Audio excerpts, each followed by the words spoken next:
अस्सलामुअलैकुम and a very good evening. एक तरफ दुनिया के दूसरे कोने में एक जमहूरियत से दूसरी जमहूरियत की तरफ रास्ता बराबर करने की कोशिश की जा रही है। नए सदर ट्रंप मुंतखब होने के बाद जो बातें कर रहे हैं पूरे करने की बात कर रहे हैं।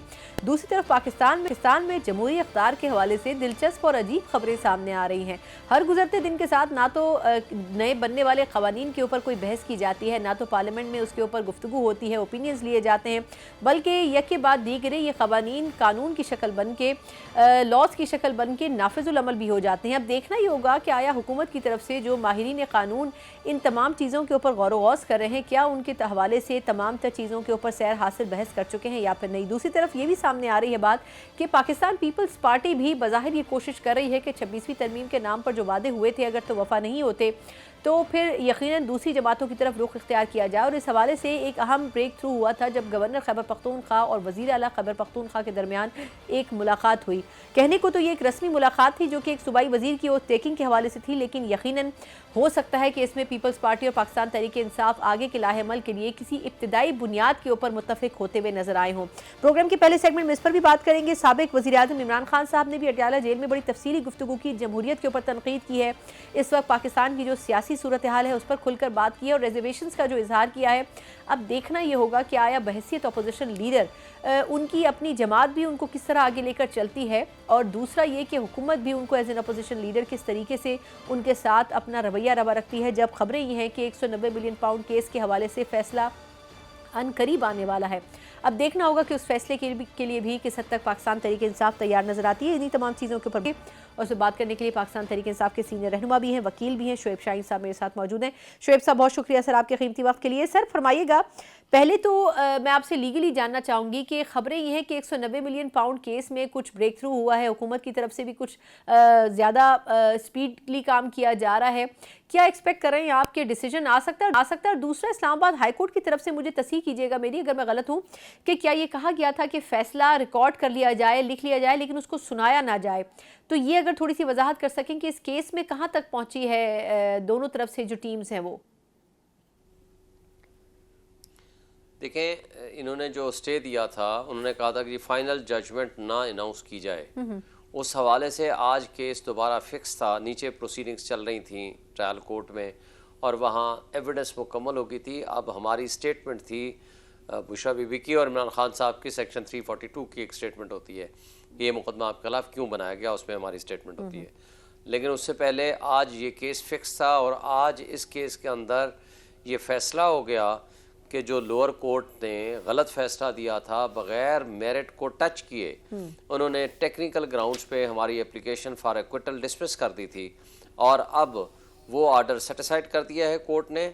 और इस्लामाबाद हाई कोर्ट ने दोबारा हुक्म दिया है कि वो दोबारा सुनने के बाद फैसला करें मेरिट पे।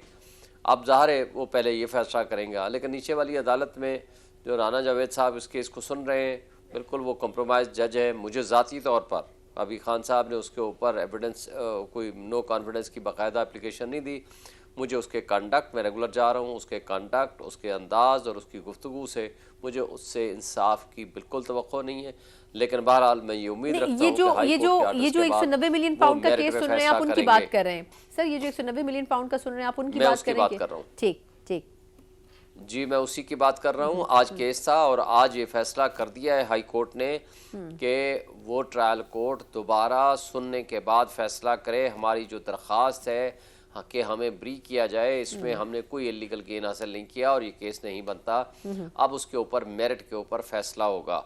अब उस फैसले के बाद फिर अगर हमारे हक में आ गया तो ठीक, ना आया तो हम उसको दोबारा चैलेंज करने का हक रखते हैं। इसलिए इस वक्त तक ये आज की पोजीशन है। बाकी जो गवर्नमेंट कर रही है वो आपके सामने है। इलेक्शन से एक हफ़्ता पहले, 4-5 दिन पहले उन्होंने जो 35 साल की सज़ाएँ दिलवाई थी, जब हाई कोर्ट में मैटर आया तो ख़ुद आके वही प्रोसिक्यूटर्स जिन्होंने रात की तारीकी में सज़ाएँ दिलवाई आकर कहने लगे कि नहीं जी ये जल्दबाजी में हुआ। ख़ुद आकर कहने लगे कि दोबारा रिमांड कर दें। ख़ुद आके कहने लगे कि जनाब बिल्कुल ये गलत फ़ैसला है, हम भी नहीं तस्लीम करते। फिर कोर्ट ने वो सारे फैसले आपके सामने है, साइफर वाला केस ख़त्म किया, वो दूसरा वाला था अल कादिर ट्रस्ट से पहले इद्दत में निकाह केस था, बहुत से केसेस खत्म हुए, लेकिन शेख साहब होता तो कुछ भी नहीं था केस था जी, सर, वो लेकिन खत्म हुआ, लेकिन उस दौरान 7 महीने उनको जेल में रखा गया। सर अब ये सारे केसेस खत्म तो होते गए, इसके फैसले भी जो आए वो दूसरे हायर कोर्ट्स ने उन फैसलों को डिसमिस कर दिया, सजाएं खत्म कर दी, लेकिन उसके बाद फिर नया केस आ जाता था। अच्छा, ये मुझे मुख्तसरन अगर बता सकें कि अगर 190 मिलियन केस के फैसले के खिलाफ भी आप जाते हैं और फॉर एग्जांपल ये केस का फैसला भी उड़ा देती है कोई और हायर कोर्ट, तो सर फिर ये 9 मई के हवाले से एक केस तैयार होगा, वो भी कह रहे हैं कि पाइपलाइन में है, उस हवाले से क्या तैयारी है? देखें, अभी इस वक्त उस तमाम 9 मई के केसेस में ज़मानतों पर हैं खान साहब। इस वक्त सिर्फ एक तोशाखाना 2 है जिसके अंदर ज़मानत के लिए नोटिस कर दिए गए हैं और बुशरा बीबी की उसमें ज़मानत हो गई है, इमरान खान साहब की ज़मानत बाकी है। और उसके अंदर उन्होंने जो प्रोसिक्यूशन ने आकर कहा, नैब ने, कि जनाब इसमें तो सिर्फ बुशरा बीबी इन्वॉल्व है। उन्होंने कहा भी बुशरा बीबी इन्वॉल्व है तो फिर आपने इमरान खान को क्यों रखा हुआ है? तो उनके पास कोई जवाब नहीं था। अब बहरहाल जो भी वो प्ली लेते हैं तो हमें उम्मीद है कि उसमें ज़मानत हो जाएगी। और 9 मई का जहाँ तक ताल्लुक़ है, देखिए 9 मई के तो अभी केस का रीस्टार्ट, इनिशियल स्टार्ट ही नहीं हुआ। मेरा ख्याल है कि 9 मई के केसेस की कोई जान, कोई वक़्त, कोई चीज़ नहीं है। बाकी ज़ाहिर है आज सूरत हाल ये है कि जमहूरियत तो ये दफन कर चुके हैं फॉर्म 47 की जाली हुकूमत बना के। मैं आपके सामने जीत के बैठा हुआ हूँ, मैं बाहर बैठा हूँ, जिसने आधे से भी कम वोट लिए हैं वो जा करके असम्बली में बैठे हुए हैं। और यही सूरत हाल पूरे पाकिस्तान की मैक्सिमम मेजॉरिटी की है। रूल ऑफ लॉ हमारे मुल्क में रहा नहीं है, निज़ाम इंसाफ बाकी बच गया, आप ये उसके ऊपर हमलावर हैं, लेकिन इस तरीके से ये जुल्म का निज़ाम ज़्यादा देर के लिए चला नहीं सकते। अच्छा, लेकिन शुएब साहब आज वैसे खान साहब ने अडयाला में बड़ी तफसीली गुफ्तगू की और बड़े अरसे बाद शायद उनको मौका भी मिला खुलकर बात करने का। आपके ख्याल में जो बात वो कर रहे हैं, जमहूरियत की जो हालत वो बयान कर रहे हैं, फिर अपनी बात कर रहे हैं, केसेस की बात कर रहे हैं, आपको क्या लगता है कि जो बुशरा बीवी साहिबा की रिहाई थी उसके ऊपर तनकीद होती रही कि ये भी डील के तहत की गई है, खान साहब ने डिनाई किया है कि मैं किसी किस्म की डील नहीं करूँगा, तो फिर ये रूमर्स खुद गंडापुर साहब की तरफ से क्यों उड़ाए गए कि उन्होंने किरदार अदा किया उनकी रिहाई में? नहीं, गंडापुर साहब ने कभी भी नहीं कहा कि उनका किरदार है केस रिहाई में। देखें कौन से केसेस हैं, 3-4 केसेस है ना। तोशाखाना बंद था, उसकी कोई हैसियत नहीं आपके सामने है। दूसरा केस था, पहले ही दिन आकर के उन्होंने कहा जी वो ज़मानत दे दें, हमें कोई एतराज़ नहीं है। गवर्नमेंट ने खुद आकर कहा क्योंकि अगर वो बहस में चलता तो जो उन्होंने केस बनाया था वो टोटल बोगस केस था। दूसरा केस इद्दत में निकाह का था, 7 महीने रखा गया उनको, आपके सामने ही है कि क्या केस था। फिर जब कुछ भी नहीं बन पाया तो तोशाखाना 2 ले आए, उसके अंदर भी कुछ भी नहीं है, आपके सामने ही है, वो केस उड़ गया। तो अब उनके पास क्या ऑप्शन था कि उनको किस अंदाज में वो जेल में रखते। अच्छा, हमने अगर डील करनी थी तो हम बुशरा बीबी के लिए क्यों करते? हमने डील करनी थी तो इमरान खान के लिए करते, उनको बाहर निकलवाते। और आज 3 महीने से उनकी पॉलिटिकल लीडरशिप से मुलाकातें बंद हैं। तमाम तर अंडरटेकिंग्स के बावजूद वो आकर के मुलाकातें नहीं करने दे रहे। और आज भी मुलाकात के लिए गई थी हमारी लीडरशिप कई दफ़ा। मेरा ही केस है, मैंने किया था, ये पिछले हफ्ते आकर अंडरटेकिंग देकर गए हैं जस्टिस अरबाब ताहिर साहब के पास करें जी हम मुलाकातें भी अपने टाइम के मुताबिक करेंगे और जो फैसिलिटीज़ उनको मिलनी चाहिए वो बिल्कुल मुकम्मल तौर पर मिलेंगी कानून और आइन के मुताबिक, लेकिन वो कुछ भी नहीं दे रहे।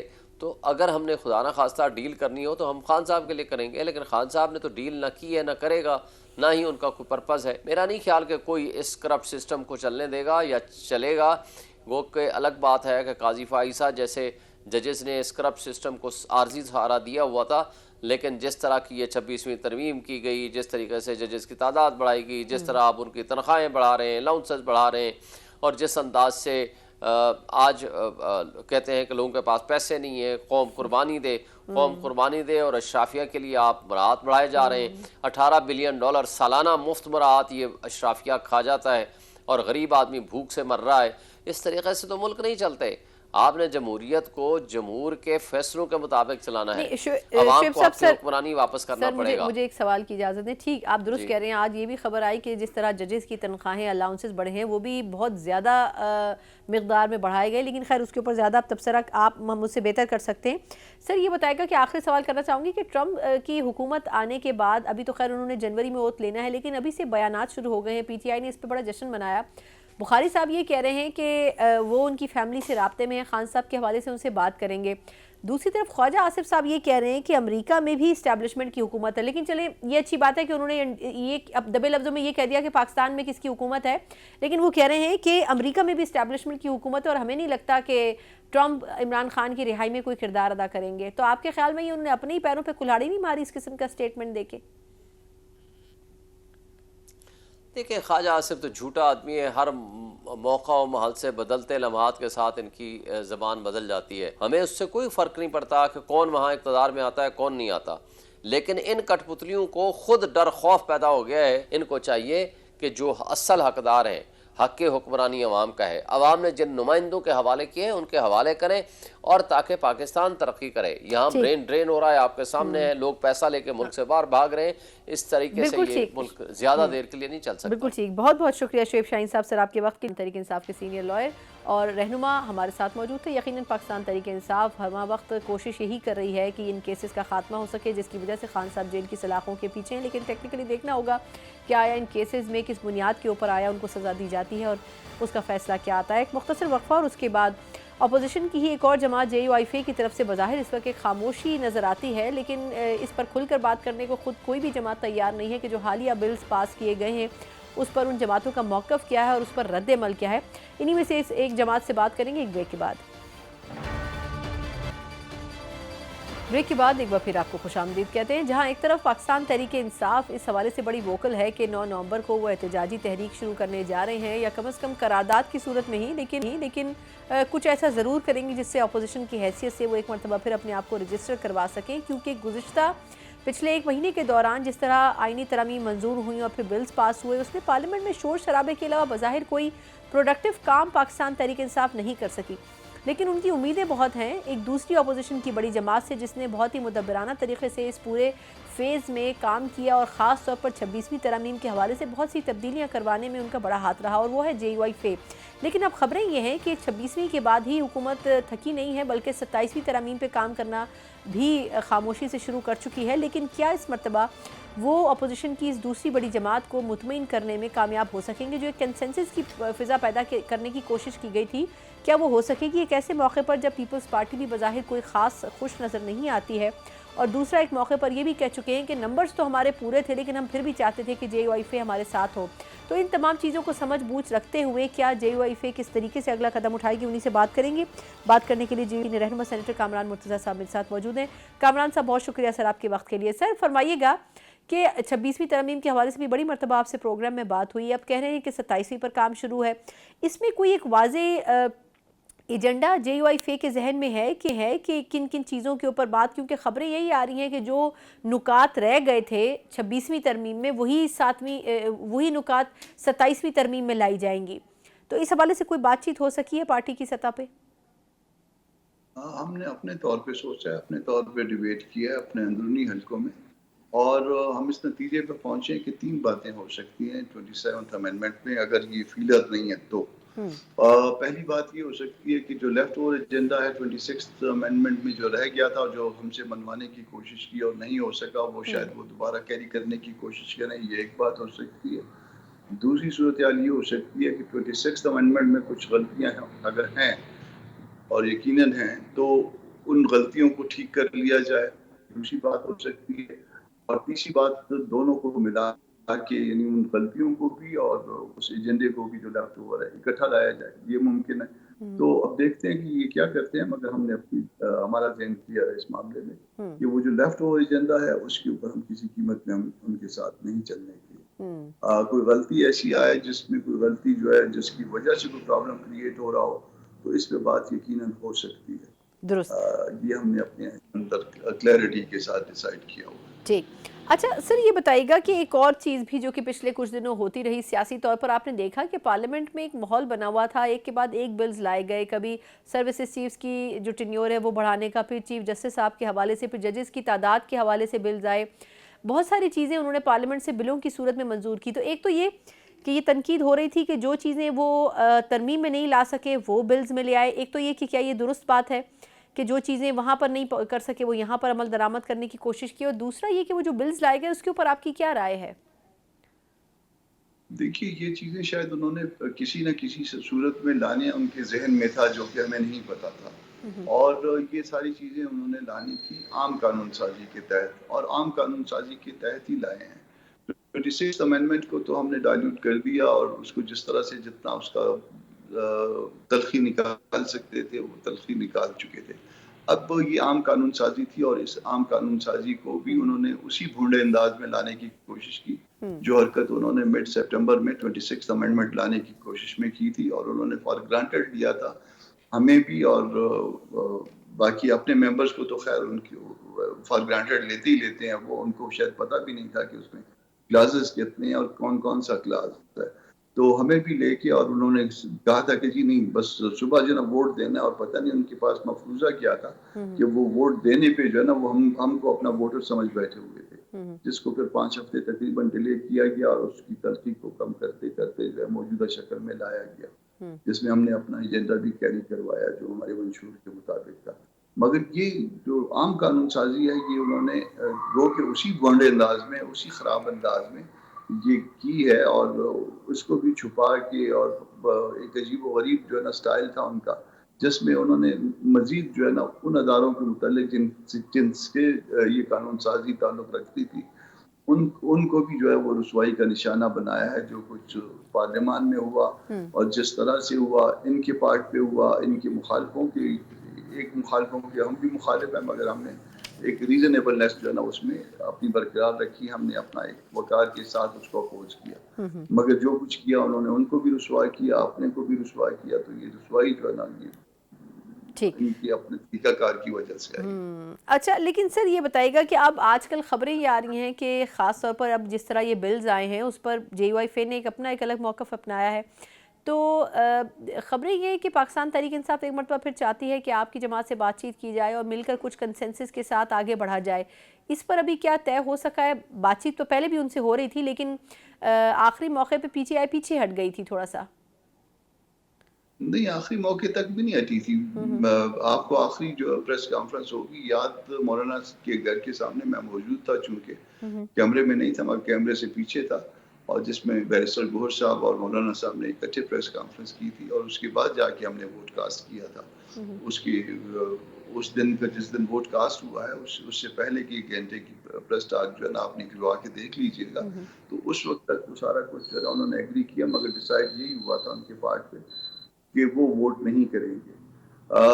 अब उसके बाद जो फर्दर डेवलपमेंट हुई थी, कुछ मैसेजेस मुझे कन्वे किए गए हैं, कुछ मौलाना साहब को किसी और ज़रिए से कन्वे किए गए हैं, और वो मज़ीद आगे बढ़ना चाह रहे हैं। तो मौलाना का फिर आगे जवाबी मैसेज ये था कि आप अपना फोकल पर्सन बताएं, हम किस पे बिलीव करें। आपका एक दोस्त जो है ना हम पे तनकीद करता है, दूसरा दोस्त जो है ना हमारी तारीफें करता है, कोई हमें खूबसूरत कहता है, कोई बदसूरत कहता है। तो इस तरह से हम इस मखमसे का शिकार हैं कि हमारी जो हैयत है वो कैसी है, आपके किस दोस्त के ख्याल के मुताबिक है। सही। तो वो हमने उनको मैसेज कन्वे कर दी। चलिए सर, मान लेते हैं वहाँ डेमोक्रेसी होगी ना, हर बंदा खुलकर अपनी अपनी राय का इज़हार कर रहा होगा। अच्छा ये बताइए, मौलाना साहब के बारे में खबर थी कि शायद उनसे कहा गया कि खान साहब से अगर जेल में मुलाकात कर सकें, तो क्या मौलाना साहब ने उसको रिजेक्ट कर दिया था, या ऐसा अगर कोई मौका आता है तो आपकी जमात से कोई और शख्सियत चाहेगी कि उनसे ही डायरेक्टली एक दफ़ा बातचीत कर ली जाए? ये कोई इससे मिलती जुलती तजावीज़ जो मौलाना साहब के बारे में नहीं, मौलाना साहब जेल नहीं जाएंगे। ठीक। वो उनसे इससे मिलती जुलती तजावीज़ जो है ना वो ज़ेर गौर है, मैं इस तरह से कह सकता हूँ। मैं ये नहीं कहता, और इसके अलावा कुछ नहीं। नहीं, बिल्कुल ठीक, आपका पॉइंट समझ आ गया। अच्छा असर ये बताइएगा कि बज़ाहिर इस वक्त की जो सिचुएशन है, आपकी जमात सबसे बेहतर सेन डिसीजंस ले रही है। ये जो हुकूमत इस वक्त कर रही है बिलों की सूरत में भी, इसमें अब पीपल्स पार्टी भी और उनके दरमियान भी थोड़ा सा खिंचाव पैदा होता हुआ नज़र आ रहा है कि वो जो वादे उन्होंने किए थे 26वीं तरमीम के मौके पर, वो वादे पीपल्स पार्टी से भी वफा नहीं कर रहे हैं। तो आपको क्या लगता है कि हुकूमत ऐसे में पीपल्स पार्टी से भी डिस्टेंस पैदा करके अपने लिए मुश्किलात नहीं बढ़ा लेगी? वो पता नहीं कौन से वादे हैं, वो तो फिर नहीं, जैसे जुडिशल कमीशन में से अपना नाम जो है वो कई जगहों से अपना नाम, कमेटियों से अपना नाम बिलावल साहब ने वापस ले लिया। उन्होंने कहा जो बात की गई थी वो बातें उससे अब मुनहरिफ हो रही है नून लीग, मतलब इस किस्म के स्टेटमेंट्स उन्होंने दिए हैं हुकूमत के खिलाफ। वो हो सकता है उनकी ऐसी बात हो, मगर स्टिल जो है ना, वो वोट तो एक ही मर्जी के मुताबिक एक ही डायरेक्शन में करते हैं। पता नहीं वो नून की वजह से करते हैं या किसी और वजह से करते हैं। तो वो हमें तो वैसे, उनको तो चलो पूछा जाता होगा, हमें हम तो अपोजिशन में बैठे हैं और बेहतर अपोजिशन कर रहे हैं। हमारे जो दोस्त हैं पीटीआई वाले, हमसे तो किसी किस्म की कोई, किसी हवाले से कोई सलाह नहीं करते। कोई नाम आता है तो उसमें अपना नाम फौरन दे देते हैं। तो बल्कि शायद अपनी पार्टी में भी सलाह नहीं करते, मुझे तो ऐसे ही लगता है। नहीं तो अब आपके ख्याल में मियाँ साहब भी लंदन चले गए हैं, मौलाना साहब के बारे में भी ये खबर थी कि क्या वो लंदन जा सकते हैं एक्सपेक्टेडली, तो आपको क्या लगता है? खैर लंदन से तो मियाँ साहब उससे भी आगे चले गए हैं जेनेवा, लेकिन क्या ऐसी कोई बातचीत या आप सिटिंग होगी? क्योंकि जब मियाँ साहब और उनकी मुलाकात हुई थी इस तरमीम के मौके पर, बड़ी खुशगवार मुलाकात थी वो, तो अब क्या वो वहीं पर ही ख़त्म हो गई बातचीत? आगे कुछ बातचीत के आसार नहीं है? मियाँ साहब इस वक्त जिनेवा में हैं और मौलाना साहब इस वक्त लंदन में हैं। लंदन में या इंग्लैंड में, मुझे एग्जैक्ट शहर का नहीं पता। इंग्लैंड में, यूके चले गए हुए हैं।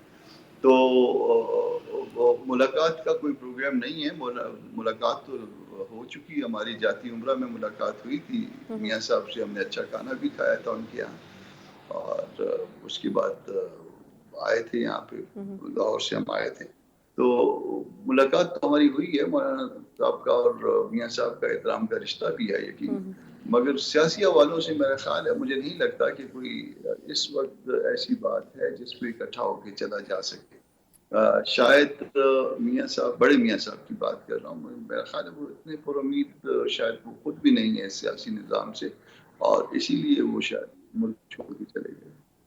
ठीक, बहुत बहुत शुक्रिया सेनेटर कामरान मुर्तज़ा साहब, JUIF के सीनियर। बहुत ही प्रिसाइजली उन्होंने इस वक्त की जो जमात की पॉलिसी है उसकी भी वजाहत की, और दूसरा ये कि JUIF इन तमाम तरामीम के ऊपर और जो बिल्स पिछले कुछ दिनों के अंदर मंजूर किए गए हैं उसके ऊपर पार्टी की पॉलिसी क्या है वो उन्होंने उसकी वजाहत की। और जाते जाते एक अहम तरीन बात उन्होंने ज़रूर कही कि शायद मौलाना साहब तो जेल का रुख ना करें खान साहब से मुलाकात के लिए, लेकिन हो सकता है कोई दूसरी शख्सियत उनसे जाकर उन्हीं की जमात से जो वो नॉमिनेट करें वो मिले, और JUIF और पाकिस्तान तहरीक इंसाफ के लिए एक बड़ा ब्रेक थ्रू हो सकता है। इसी नोट के साथ एक मुख्तसर वक्फा, और वक्फे के बाद कुछ पाकिस्तान की मईशत के ऊपर भी बात करेंगे। हमारे साथ रहिएगा। ब्रेक के बाद एक बार फिर आपको खुशामदीद कहते हैं। इस हुकूमत के ऊपर इस बजट के बाद जो कि इसी साल के लिए आया गया था, उसमें ख़ास तौर पर एक दबाव डालने की कोशिश की जा रही थी कि मिनी बजट लाया जाए, लेकिन बहुत अरसे से हुकूमत इस हवाले से ये एफ़र्ट्स कर रही थी कि ऐसी कोई भी कदम उठाने से पहले सोच लिया जाए, क्योंकि हुकूमत के ऊपर मईशत के हवाले से पहले से बहुत से चैलेंजेस थे जिनसे निपटने की वो कोशिश कर रही थी। बड़ी मुश्किलों के साथ IMF से मुआहदा पाया तकमील तक पहुंचा था, और अभी वो मुआहदा सही मायनों में शुरू भी नहीं हुआ है, लेकिन ख़बरें ये हैं कि IMF की तरफ से एक और वफ्द है जिसने पाकिस्तान आना है, और मिनी बजट के हवाले से थोड़ा सा काम करना बड़ा ज़रूरी है। हुकूमत के लिए कई ऐसे फ़ैसले हैं जो शायद वक्ती तौर पर तो नापसंदीदा करार दिए जाएंगे, लेकिन दूररस तरीके से देखा जाए तो इस वक्त की मईशत के हवाले से वो फ़ैसले करने भी ज़रूरी हैं। असरात उनके क्या हो सकते हैं, और यकीनन हुकूमत कब तक इस पूरे मसाइल से निकलने की पोजीशन में आ सकती है जो कि इकनॉमिकली पाकिस्तान को स्टेबिलिटी की तरफ लेके जाएं, इसी पूरी सिचुएशन के ऊपर बात करेंगे। बात करने के लिए हमारे इकोनॉमिस्ट मौजूद हैं, डॉक्टर खाकान नजीब साहब। डॉक्टर साहब बहुत शुक्रिया सर आपका।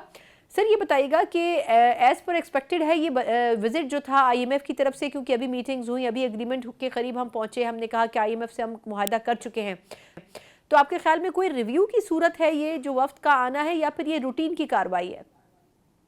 So sir, I think that's a very fundamental question जो सारे लोगों के और I think authorities के भी माइंड पे होगा. So here's what the IMF के साथ जो एग्रीमेंट है, it says the following. It says कि जो पहला रिव्यू है पाकिस्तान का वो नॉर्मली क्वार्टरली बेसिस पे ही होता है. जब हमने लास्ट 13-16 का लॉन्गर टर्म प्रोग्राम रन किया था, मैंने वो पाकिस्तान के लिए एंकर किया था, सो आई नो वेरी वेल, तो क्वार्टरली टारगेट्स पे बेस्ड रिव्यू होता था.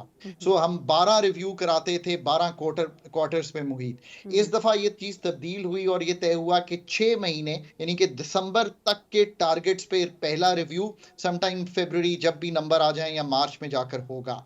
बट अब changing away from that, I don't think we can call this a review. It is a performance जो पहले क्वार्टर की है उसका एक जायजा कह लें आप, not the first review जो अभी भी 6 महीने पे ही होगा, प्लस जो एंगेजमेंट है IMF के साथ उसका रिव्यू, प्लस जो हमारी इस वक्त की क्वार्टरली परफॉर्मेंस है उसका रिव्यू और उसकी adjustments, I think that is what the plan is. Plus इसमें आई थिंक थोड़ा सा ये भी आंसर आ गया है कि कुछ क्वार्टरली टारगेट्स जो पहले 3 माह के थे वो मीट शायद नहीं हो पाए, तो फंड इज नाउ थिंकिंग कि अगर और डिले कर दिया, so Sana this is story no one, बहुत कम लोग समझते हैं। लेट्स से कि आपने नवंबर में ये रिव्यू नहीं किया और आप डिले करते चले जाएं और आ जाता है फरवरी, तो फिर आपने अगर नए टैक्सेस लगा भी दिए तो वो तो सिर्फ 3-4 महीने के लिए इन इफेक्ट आएंगे, सो कलेक्शन ही इतनी नहीं होगी। पर अगर आप नवंबर में नए टैक्स मेजर्स लेते हैं तो आपको क्लियरली 7-8 माह मिलते हैं उनके रिजल्ट्स के लिए। So I think that is the overall, जिसे आप कहेंगे फ्रेमवर्क, जिसमें फंड 11 तारीख को या जब भी उन्होंने पाकिस्तान आना है।